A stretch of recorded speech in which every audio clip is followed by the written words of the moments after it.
लैके गए ने उत्थे गए तो भाई ने फैर मारे ने दरवाजे से तो बाद च पता लगा कि फैर बच गए। नशे ने इनको इतना अंधा कर दिया कि फैर जो है ना वो कारी साहब को लग चुका था और कारी साहब जो है ना वो कत्ल हो चुके थे। अस्सलाम वालेकुम नाज़रीन, मैं हूं आपका मेज़बान जाबिर वकास। कत्ल की एक इंतहाई खौफनाक वारदात के साथ जो है वो हम आपके पास पेश हैं।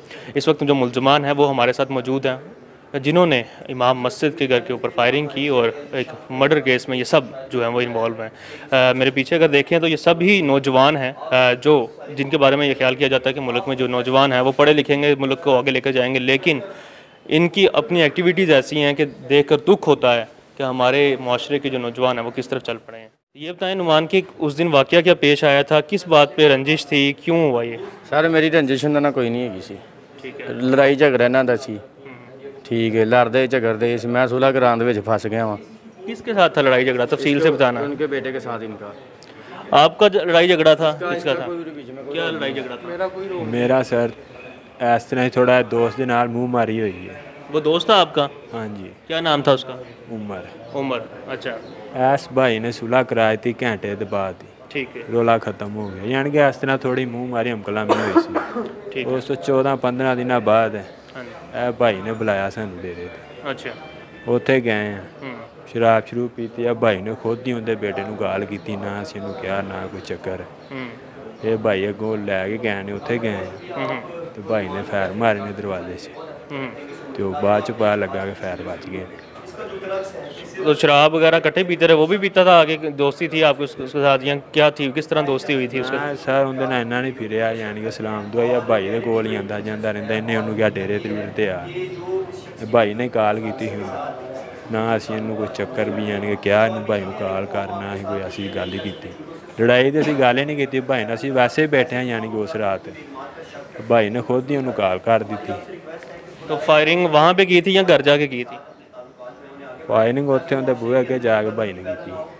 अच्छा, तो ये फायरिंग की घर के बाहर जाके। मुद्दा बयान आता है, एक कहते हैं कि हमारा झगड़ा हुआ था, लेकिन फिर उसके बाद जो है वो दूसरा जो है वो उसने उसको बुलाया, शराब पी हुई थी इन्होंने, शराब पीकर आप उनके घर पहुंचे और फायरिंग कर दी। लड़ाई झगड़ा अगर उनका हुआ तो क्या वजह क्या हुई, आपने क्यों फायरिंग की?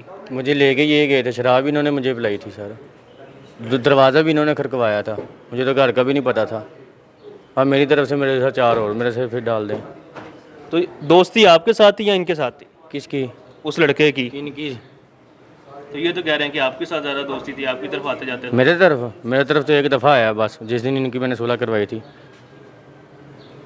नंबर इनके पास था उनका। ये दोस्ती झगड़ी ये करते, लड़ाई झगड़ी ये करते रहे। मैं तो उनके साथ तो जाकर कॉलेज में लड़ता रहा था। ये तो जाकर मदइयों से भी आप फिर सवाल कर लें, उनसे पूछ लें वो क्या कहते हैं। फिर सर जी ਇਹ ਭਾਈ ਦੀ ਸਲਾਮ ਦੁਆ ਸੀ, ਇਹ ਭਾਈ ਦੀ ਸਰ ਜੀ ਅੰਦਾ ਉਹਦੇ ਨਾਲ ਤਲਕ ਸੀ ਸਰ ਜੀ। ਨਾ ਉਹਦੇ ਨਾਲ ਮੇਰਾ ਤਲਕ ਹੈ, ਨਾ ਮੇਰਾ ਉਹਨਾਂ ਨਾਲ ਤਲਕ ਹੈ। ਨਾ ਮੈਂ ਇਹਨਾਂ ਨੂੰ ਜਾਣਨਾ ਸਾਂ, ਨਾ ਉਹਨਾਂ ਨੂੰ ਮੈਂ ਉਹਨਾਂ ਨੂੰ ਜਾਣਨਾ ਸਾਂ।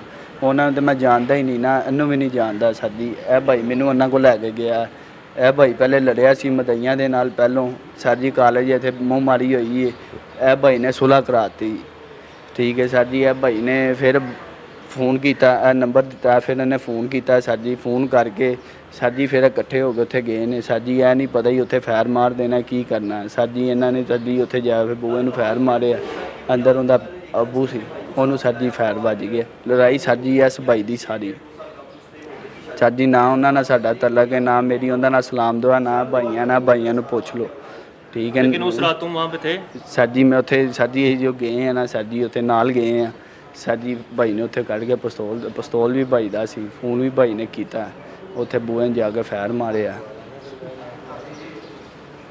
अब सारे वाक़े के बाद क्या कहते हो, कोई अफसोस होता है या क्या है? अभी तक उसी माइंडसेट में हो कि ठीक है अब कत्ल हो गया, सजा भुगत के बाहर आ जाएंगे, दोबारा ये काम करेंगे? नहीं सर जी, अफसोस है सर जी। पता नहीं अगों बेहतर अल्लाह ही करेगा। आपके घर वाले हैं सारों के?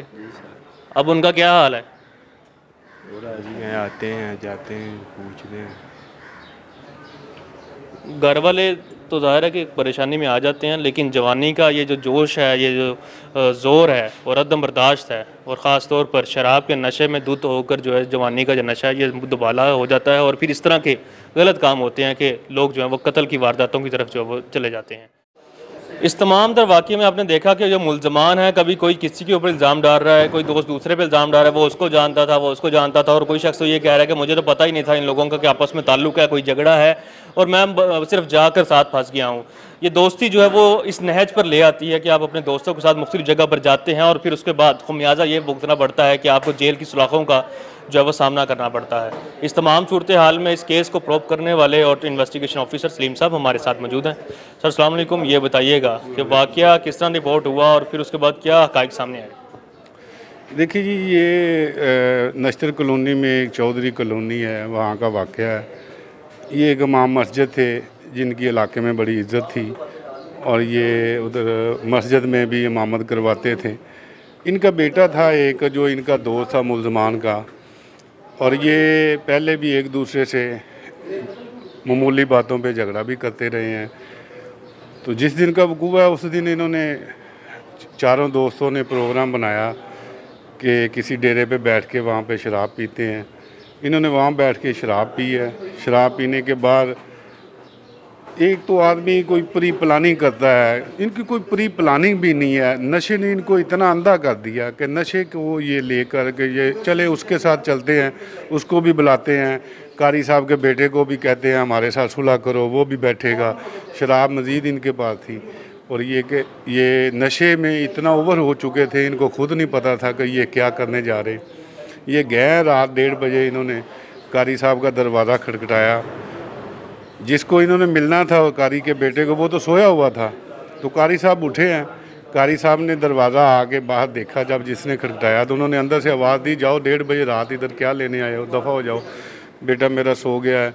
तो ये नशे में इतने धुत थे, इनको खुद नहीं पता चला कि इन्होंने क्या किया। ये बाद में कहते हैं हमें पता चला, हम तो कहते थे कि हमने वाई फायरिंग की है, लेकिन वो फायर जो है ना वो कारी साहब को लग चुका था और कारी साहब जो है ना वो कत्ल हो चुके थे।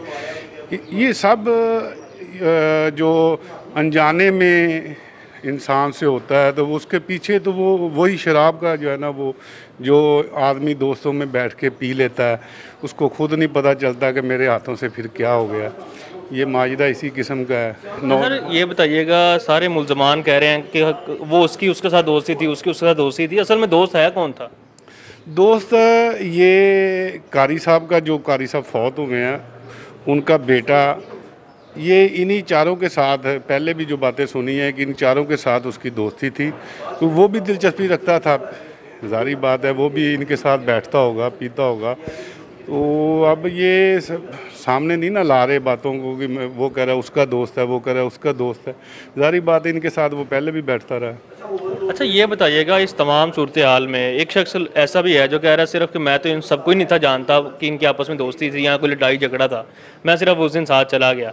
तो उसका क्या बनेगा? मतलब थोड़ा सा कानूनी पहलुओं पे भी ज़रा। जो जिसका जितना जितना रोल होगा इसमें, वो मेरिट पे उसको उतनी सज़ा ज़रूर मिलेगी।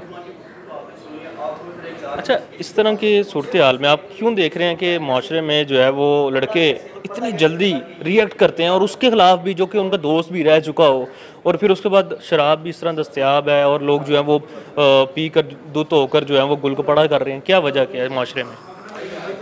यही वजह है कि माशरा जो है ना वो अब पहले बड़े होते थे कि जो छोटे औलाद को या छोटों को समझाते थे और वो समझते थे। अब जो है ना मुआशरा जो है ना वो अपने बड़ों की बातों को नहीं समझ रहा। ये नौजवान नस्ल बड़ों को कहती है हम आपको क्या समझते हैं। बेरारवी पे जाने की वजह यही है कि उन्होंने बड़ों का अदब जो है ना छोड़ दिया है, बड़ों की इज़्ज़त करना छोड़ दिया है। तो मैं तो यही कहूँगा नौजवान नस्ल से कि अपने बड़ों की इज़्ज़त करें, अपने बड़ों के कहने पे चलें, बुरी सोसाइटी को छोड़ें, बुरे दोस्तों के साथ ना जाएं, बुरी महफ़िल में ना बैठें, वरना ऐसे वाक़यात होते रहें। जी बिल्कुल, बुरे दोस्तों से ना मिलें, बुरी महफिल में ना बैठें, बुरी सोहबत से बचें, वरना इस तरह का कोई ना कोई ऐसा ख़तरनाक वाक़या आपका पेश ख़ैमा भी हो सकता है। मुझे दीजिए इजाज़त, अल्लाह ने के बाद।